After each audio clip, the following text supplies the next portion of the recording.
à tous et toutes les maestros du potager. Nous continuons à nous intéresser à la transition été-automne de notre potager.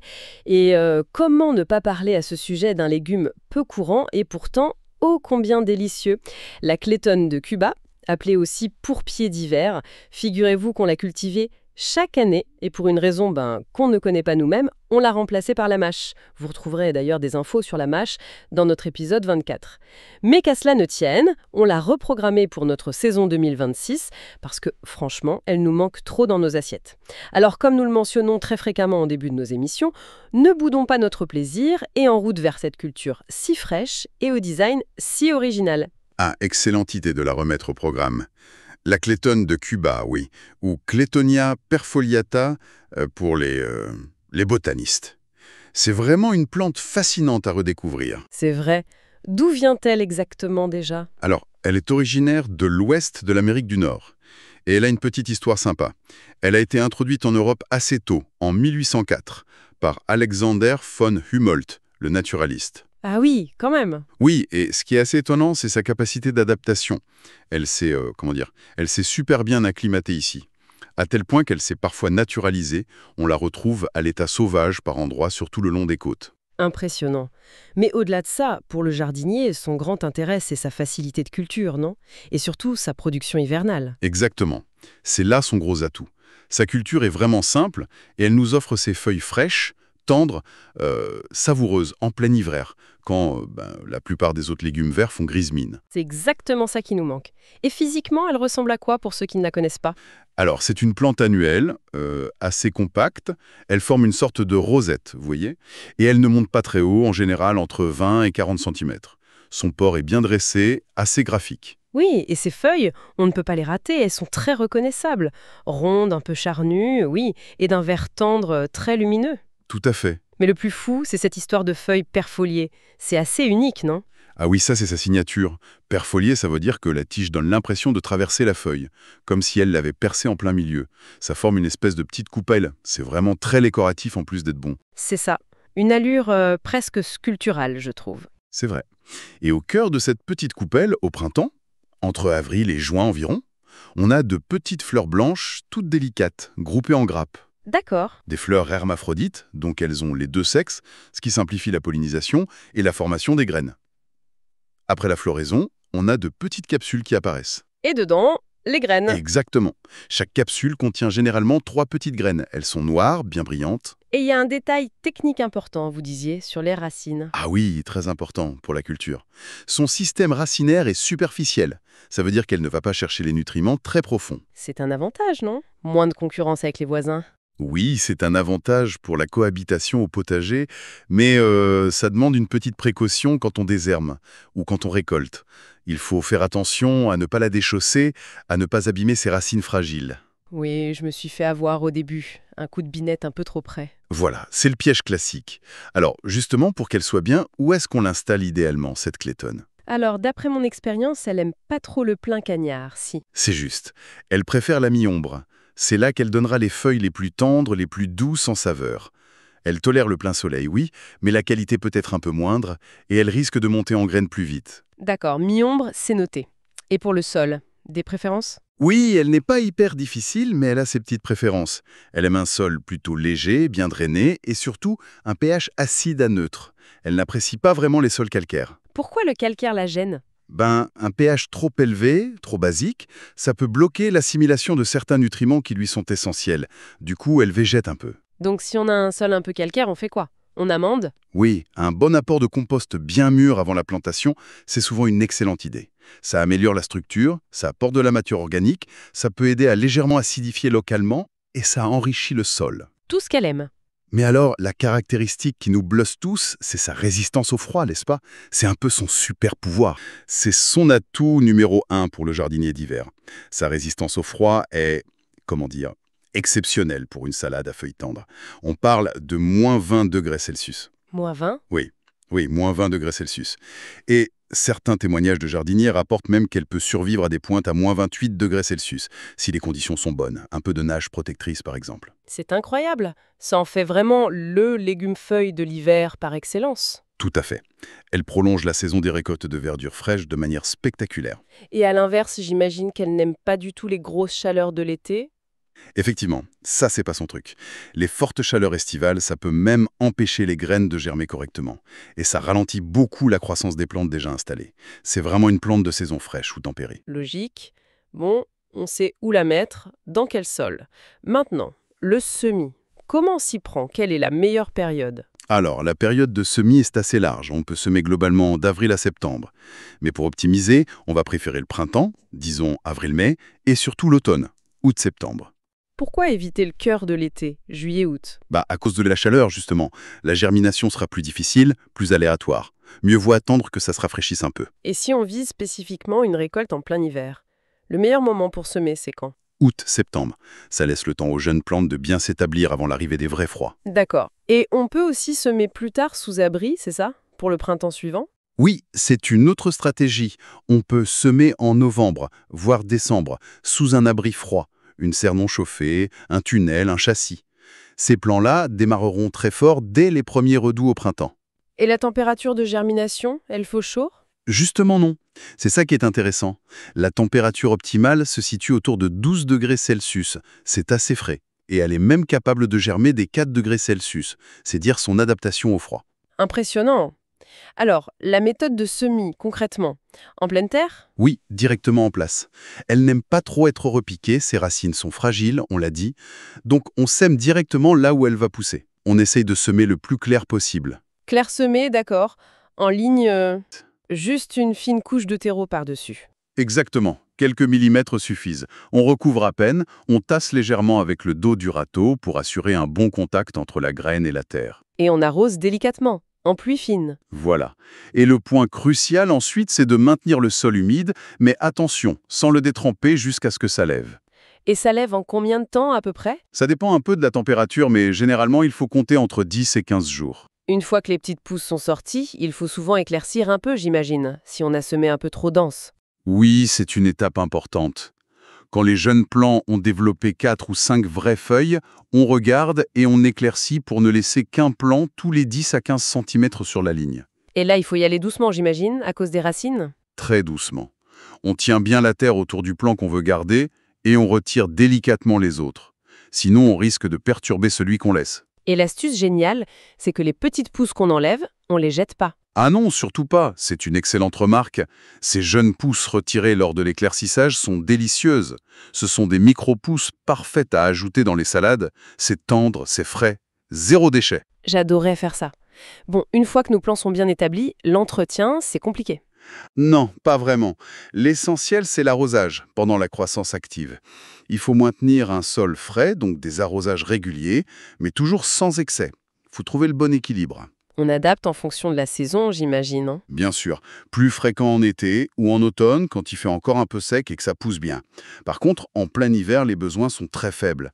On n'arrose que si vraiment il y a une sécheresse prolongée, ce qui est plutôt rare chez nous à cette période. Est-ce que le paillage est une bonne idée pour aider à garder cette humidité? Oui, un léger paillage, c'est bénéfique. Je dirais 2 ou 3 cm maximum. Des feuilles mortes broyées, des tontes de gazon séchées, ce genre de choses. Ça maintient l'humidité, ça limite les herbes indésirables et ça protège un peu les racines des variations de température. Mais pas trop épais, le paillage, hein. Non, surtout pas trop épais ou trop compact. Il faut éviter de créer un milieu constamment humide au pied de la plante, ce qui pourrait favoriser les maladies, genre pourriture du collet. D'accord. Et côté nourriture, faut-il lui donner de l'engrais en cours de route? Elle apprécie un sol riche, c'est vrai, mais souvent le compost qu'on a mis à la plantation suffit pour tout son cycle. Ah bon? Pas besoin de plus? Pas nécessairement. Si on voit que le sol est vraiment pauvre ou que la plante montre des signes de faiblesse, on peut faire un petit apport d'engrais organique. Mais attention, il faut qu'il soit bien équilibré. Et surtout, vous disiez pas trop riche en azote. C'est un peu bizarre pour un légume feuille, non? On a tendance à vouloir booster les feuilles avec l'azote. C'est un point intéressant, oui. L'excès d'azote va effectivement faire beaucoup de feuilles très vite. Mais souvent, ce sont des feuilles un peu plus fades en goût. Et surtout, des feuilles gorgées d'azote sont plus tendres, plus aqueuses et donc plus sensibles aux maladies et aux attaques de pucerons. D'accord, je comprends mieux. L'équilibre avant tout. Voilà, il faut viser la qualité plutôt que la quantité brute de feuillage. C'est noté. Bon, on a bien entretenu nos clétones, arrive le moment qu'on attend tous, La récolte. Quand est-ce qu'on peut commencer à se régaler? Alors, ça va assez vite finalement. Les premières feuilles sont généralement bonnes à cueillir environ 2 à 3 mois après le semis. 2 à 3 mois. D'accord. Et l'un des gros avantages de la clétone, c'est qu'on peut la récolter sur une très longue période. Quasiment tout l'hiver en fait. Ah oui, elle produit en continu. Oui, elle continue à faire de nouvelles feuilles au centre de la rosette. La seule période où elle est moins intéressante, c'est quand elle commence à préparer sa floraison, au printemps, vers mars, avril, mai. Là, les feuilles deviennent un peu plus dures, moins tendres. D'accord. Et la meilleure façon de récolter pour ne pas épuiser la plante? On coupe tout d'un coup? Non, surtout pas. La méthode la plus productive, c'est la cueillette feuille à feuille. On vient prélever les feuilles les plus grandes, celles du pourtour de la rosiette, au fur et à mesure de ses besoins. Et ça stimule la plante. Exactement. Ça encourage la production de nouvelles feuilles au centre, ça permet de faire plusieurs récoltes sur le même pied, et donc d'étaler la production dans le temps. Toujours en faisant attention, je suppose, en tenant le pied pour ne pas l'arracher avec ses racines superficielles? Précisément. On tient délicatement le collet, la base de la plante, d'une main, et on cueille les feuilles de l'autre. C'est le petit geste qui assure la longévité de la récolte sur ce plan. Et pour éviter d'avoir une montagne de clétone d'un coup et puis plus rien pendant des semaines, la clé, c'est d'échelonner les semis, non? C'est la stratégie gagnante, oui. Pour avoir une production lissée, adaptée à sa consommation, il suffit de faire de petits semis, mais régulièrement. Toutes les 3 ou 4 semaines, par exemple, d'avril à septembre, en sautant peut-être le pic de chaleur de juillet. Comme ça, on a toujours des plants à différents stades. Voilà, des jeunes pousses, des plants prêts à récolter. Ça assure une disponibilité quasi constante. Un autre point super appréciable avec la clétone, c'est sa résistance aux maladies et aux ravageurs, non? J'ai l'impression qu'elle est plutôt tranquille de ce côté-là. Oui, elle est remarquablement résistante. C'est vraiment un de ses points forts. Côté maladie, les problèmes sont rares. On peut parfois avoir un peu de pourriture ou de fonte des semis si le sol est vraiment détrempé ou mal drainé, mais c'est souvent lié aux conditions de culture. Donc la prévention, c'est avant tout un bon drainage, une bonne aération entre les plants, pas d'excès d'eau. C'est ça. Les bonnes pratiques de base suffisent généralement à éviter les soucis. La rotation des cultures, c'est toujours bien aussi, même si elle n'est pas particulièrement exigeante ou sensible aux maladies du sol. Et les petites bêtes, les insectes, les limaces. Très peu d'ennemis, heureusement. Les principaux gourmands potentiels, ce sont les limaces et les escargots, surtout quand il fait humide et que les feuilles sont jeunes et tendres. Classique. Ouais, eux, ils aiment tout. Oui, et on peut parfois voir quelques pucerons sur les nouvelles pousses, mais c'est rarement une grosse infestation. Un simple jet d'eau savonneuse ou laisser faire les coccinelles suffit souvent. Globalement, c'est une culture très peu problématique. C'est un vrai plus. Bon, on a récolté nos belles feuilles. Maintenant, la conservation. C'est un peu son talon d'Achille, il me semble, non? Elles flétrissent vite. Oui, c'est vrai, les feuilles sont délicates et ne se conservent pas très longtemps une fois cueillies. L'idéal, c'est vraiment de les consommer le jour même ou le lendemain ou plus tard, pour profiter de leur fraîcheur et de leur texture unique. Et si on doit les garder un peu, au frigo. Oui, on peut les garder 2 ou 3 jours maximum au réfrigérateur. Le mieux, c'est de les envelopper dans un linge humide ou de les mettre dans une boîte hermétique avec un petit papier absorbant humidifié au fond. Ça limite le flétrissement. D'accord. Et la congélation, c'est possible ou pas? J'imagine que la texture doit en prendre un coup, hein? C'est techniquement faisable, oui, après un blanchissement rapide à l'eau bouillante. Mais honnêtement, la congélation altère beaucoup la texture. Les feuilles deviennent toutes molles, elles perdent complètement leur croquant. Donc pas terrible pour une salade après. Non, clairement pas. Ça peut éventuellement dépanner pour l'ajouter dans une soupe, une quiche, un plat cuit, mais ce n'est vraiment pas son meilleur usage. La clétone, c'est d'abord une salade fraîche. Justement, parlons cuisine. Comment on la mange le plus souvent? Eh bien, le plus souvent, et c'est sans doute là qu'elle est la meilleure, c'est cru, en salade. Sa texture est incroyable, c'est fondant, ça fond littéralement dans la bouche. Et le goût? Ça ressemble à quoi? C'est une saveur assez délicate. Ça rappelle un peu la mâche, peut-être le cresson de fontaine, mais avec une petite note acidulée en plus, très rafraîchissante. C'est ça qui fait sa particularité. Ah oui, cette pointe acidulée. C'est vrai, c'est différent de la mâche. Exactement. Elle est parfaite seule, juste avec une bonne vinaigrette, ou en mélange avec d'autres salades d'hiver, comme la chicorée ou la scarole, où elle apporte un joli contraste de douceur et de texture. Et on peut la cuisiner quand même, si on en a beaucoup par exemple. Oui, tout à fait. On peut la préparer un peu comme des jeunes pousses d'épinards. Il faut juste savoir qu'elle réduit énormément à la cuisson, encore plus que les épinards peut-être. Ah oui, d'accord. Donc, on peut la faire sauter rapidement à la poêle avec une gousse d'ail, l'incorporer dans des gratins, des quiches, des omelettes.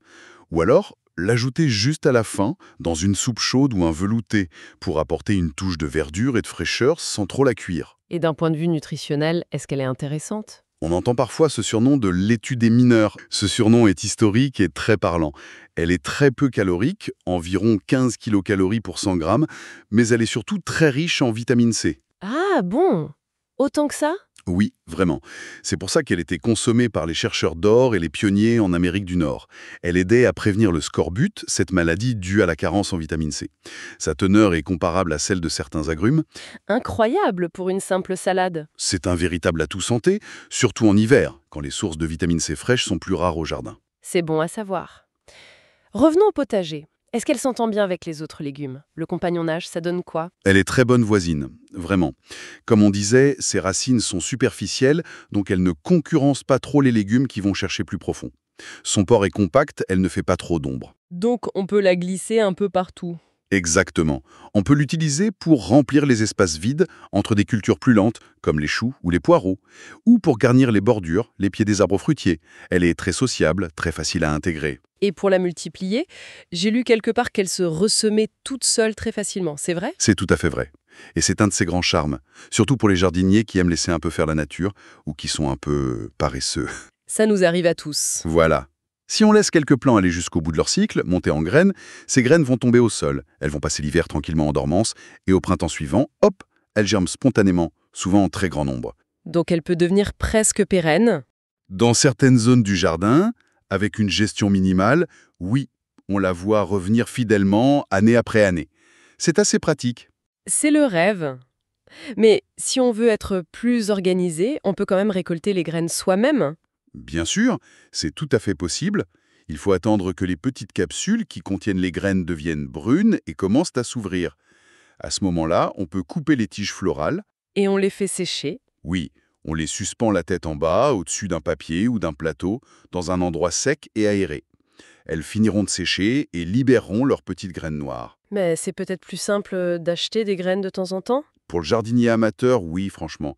Racheter un petit sachet de semences tous les 2 ou 3 ans, ça reste souvent plus simple et ça garantit une bonne faculté germinative, un bon taux de levée. Et si on décide de conserver ses propres graines, comment on fait pour qu'elles restent bonnes? Le secret, c'est de les stocker dans un endroit bien sec, frais et surtout à l'abri de la lumière.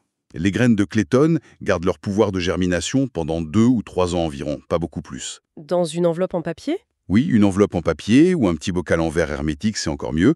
On peut même ajouter quelques grains de riz crus ou un petit sachet de gel de silice pour absorber la moindre trace d'humidité. D'accord, bonnes astuces. Voilà, donc pour résumer un peu tout ça, la clétone de Cuba, c'est vraiment bien plus qu'un légume oublié ou une simple curiosité. C'est une opportunité formidable pour nous, les jardiniers. N'oubliez pas que dans les notes qui accompagnent cette émission, vous trouverez un ou des liens essentiels vers un article et des vidéos qui complètent tout ce qu'on vient de dire. Nous vous convions vraiment à y jeter un œil. Encore une fois, les amis de Potager Maestro, nous vous remercions pour vos abonnements. Ils sont toujours de plus en plus nombreux à nos émissions. Chaque jour, vous êtes 4 à 5 jardiniers qui viennent nous rejoindre et ça, c'est super. Vous savez que vous pouvez retrouver toutes nos émissions sur YouTube, mais aussi sur les meilleures plateformes de podcast. N'oubliez pas aussi, si vous le désirez, de faire un tour sur la page Facebook de Potager Maestro. Merci à toutes et à tous pour votre écoute attentive. On vous salue bien et on vous donne rendez-vous très bientôt pour une nouvelle exploration potagère.